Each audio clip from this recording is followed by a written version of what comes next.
बांगलादेशातील हिंदू बांधवांवरील होणाऱ्या अत्याचाराचा निषेध करण्यासाठी सकल हिंदू समाजाच्या वतीनं हिंदू रक्षा मोर्चा काढण्यात आला। राज्यभरात विविध ठिकाणी या घटनेचा निषेध करण्यात आला।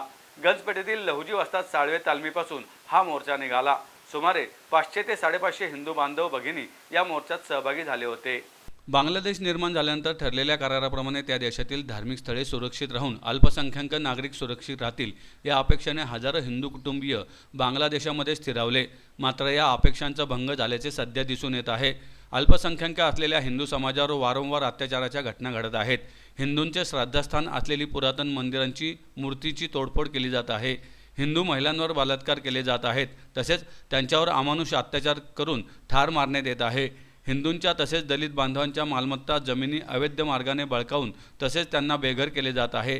त्याचप्रमाणे हिंदू संपत्ती अधिनियम बांगलादेशमध्ये कायदा आणला गेला असून तेथील मूळ निवासी हिंदूंना हिंदू हे मुसलमान राष्ट्राचे शत्रू असल्याचे जाणीव करून कायद्याचा धाक दाखवून त्यांची जमीन घरे हडपली जात आहेत। तसेच या कायद्यामुळे येथील मुसलमान समाजाच्या मनात हिंदूबद्दल द्वेष भावना प्रबळ केली जात आहे। या कायद्यामुळे हिंदू नागरिकांचे नागरिकत्वाचे अधिकार देखील शत्रू राष्ट्राचे लोक म्हणून जबरदस्तीने काढले जात आहे। मूलभूत सरकारी सुविधा योजना त्या ठिकाणच्या हिंदूंना नाकारण्यात येत आहेत। बहुसंख्य मुसलमान समाजाने अत्याचार केल्यास कायद्याने त्या मुसलमान नागरिकांना शिक्षा दिली जात नसल्याने हिंदूंचे जगणे अवघड बनले आहे। हिंदूंच्या धार्मिक प्रथा रीतिरिवाज सण कार्य यांचे पालन करून दिले जात नाही। तसे केल्यास त्यांचा सरकारी यंत्रणा त्याचप्रमाणे तेथील बहुसंख्य नागरिकांकडून अमानुष छळ होत आहे।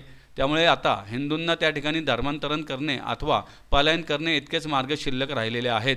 त्यामुळे या हिंदू बांधवांवरील अत्याचाराच्या निषेधार्थ सर्व जगातील हिंदूंनी यापुढील काळात एकत्रित येण्याची गरज आहे आणि बांगलादेशमधील हिंदू बांधवांना वाचवणे हे आपले कर्तव्य आहे अशी भावना यावेळी उपस्थितांनी व्यक्त केली। आज सकल हिंदू समाज आयोजित बांगलादेशमधील हिंदूंवर होणाऱ्या अत्याचाराच्या विरोधात आज आपण हा रक्षा मोर्चाचं सकल हिंदू समाजातर्फे आयोजन केलेलं आहे।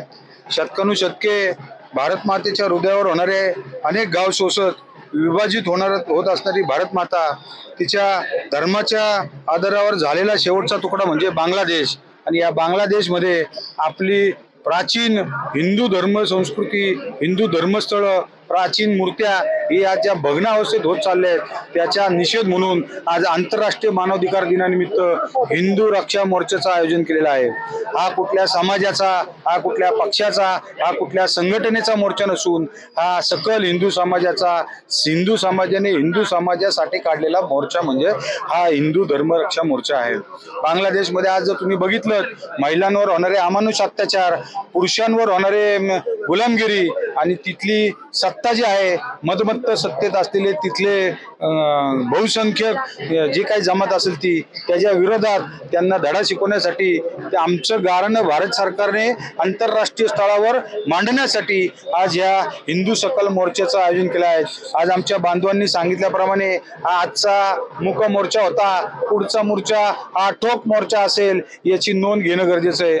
भारत सरकारने आज आंतरराष्ट्रीय मानवाधिकार दिनाच्या निमित्त खरंच तिथल्या मानवांना खरंच अधिकार आहे का जगण्याचा असा प्रश्न आज आमच्यासारखे हिंदूंना इथं उपस्थित झालेला आहे।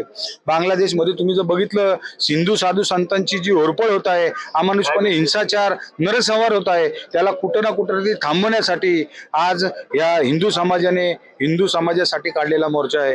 हा जगाच्या पाठीवर एकमेव हिंदुस्थान असा एक देश आहे की तो हिंदू राष्ट्र म्हणून आहे आणि तो हिंदू राष्ट्र बहुसंख्यक हिंदू राष्ट्र आज आपला भारत देश आहे। ते बांगलादेश तिथले रहिवासी तिथं सुरक्षित नाहीत पण आज आपल्या भारतामध्ये सुरक्षित आहेत। याला कारण की आज आपण बांधले गेलेलो आहोत। आज आपण भारत सरकारने याची सगळ्याची नोंद घेऊन आपल्या हिंदूंवर होणाऱ्या बांगलादेशमध्ये होणारे अत्याचार थांबावे आणि त्याला कुठेतरी वाचा पडावी याच्या पाठीमागचा आमचा हा खरा उद्देश आहे।